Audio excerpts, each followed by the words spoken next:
नमस्कार। आज हम प्राचीन भारत की कुछ बहुत ही दिलचस्प कथाओं में गहराई से उतर रहे हैं।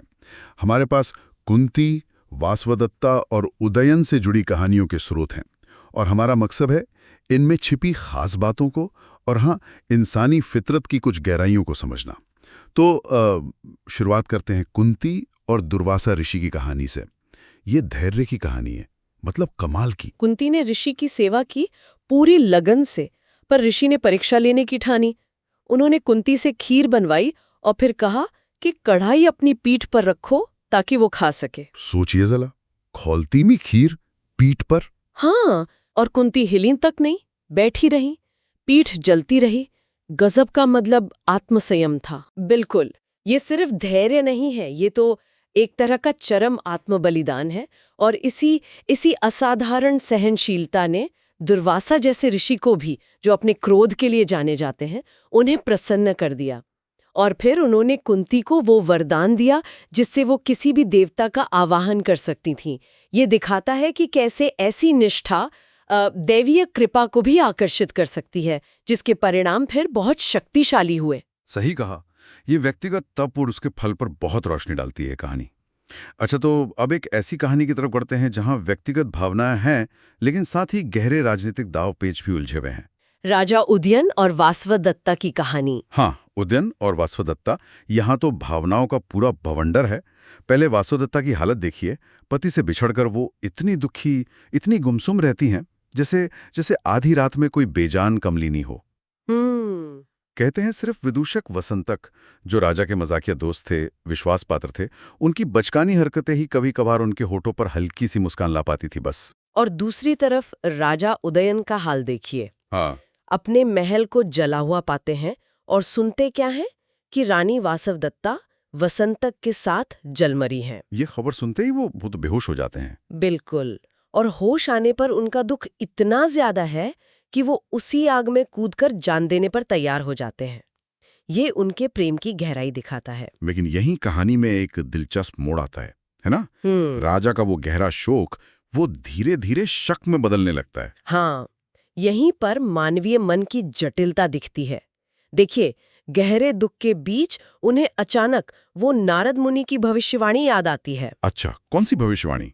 कि वासवदत्ता से जन्मा उनका पुत्र विद्याधरों का राजा बनेगा, मतलब देवताओं जैसे शक्तिशाली प्राणियों का शासक। हाँ। तो ये भविष्यवाणी झूठी कैसे हो सकती है? ये तो बड़ा सवाल है। और फिर वो देखते हैं कि रानी के भाई गोपालक और खासकर मंत्री योगंधरायण वो उतने दुखी नहीं दिख रहे जितना उन्हें होना चाहिए था। अच्छा। हाँ, यही शक का बीज पड़ता है। क्या रानी जीवित हैं? क्या ये सब मंत्रियों की कोई गहरी चाल है? यहाँ उम्मीद दुख पर भारी पड़ने लगती है। और इसी उथल पुथल के बीच मगध के राजा तक ये खबर पहुंचती है। हाँ, और वो इसे एक मौके की तरह देखते हैं। बिल्कुल, अपनी बेटी पद्मावती का विवाह उज्जैन से करने का सुनहरा मौका, जिसका प्रस्ताव वैसे भी पहले मंत्री योगंधरायण दे ही चुके थे। हाँ, ये स्थिति बहुत पेचीदा हो जाती है।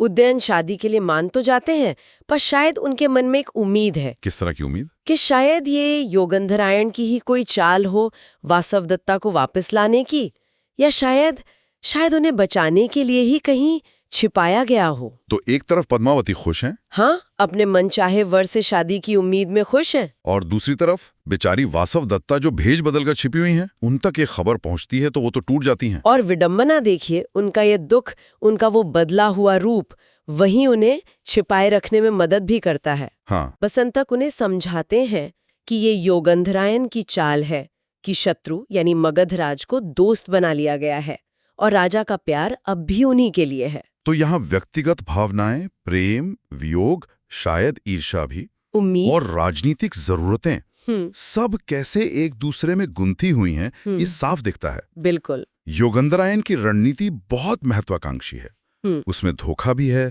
भावनाओं का इस्तेमाल भी है। तो हमने देखा कुंती का वो अविश्वसनीय धैर्य, हाँ। वासवदत्ता का वो छिपा हुआ दुख और उसकी विडंबना, उदयन के मन में शोक, शक और उम्मीद की वो कश्मकश, हाँ। और इन सब के बीच वो राजनीतिक विवाह की तैयारी। ये कथाएं हमें दिखाती हैं कि कैसे निजी जिंदगियां अक्सर बड़ी राजनीतिक योजनाओं से बंधी होती हैं, और यहाँ तक कि भविष्यवाणियों के धागों से भी। किरदारों के इरादे हमेशा साफ नहीं होते।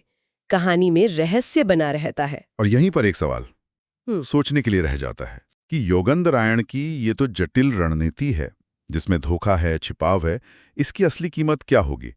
भले ही अंत शायद सुखद हो, राजा रानी मिल जाएं, लेकिन इस तरह के धोखे और भावनात्मक जोड़ तोड़ के क्या कुछ अनपेक्षित परिणाम भी हो सकते हैं? ये सोचने वाली बात है।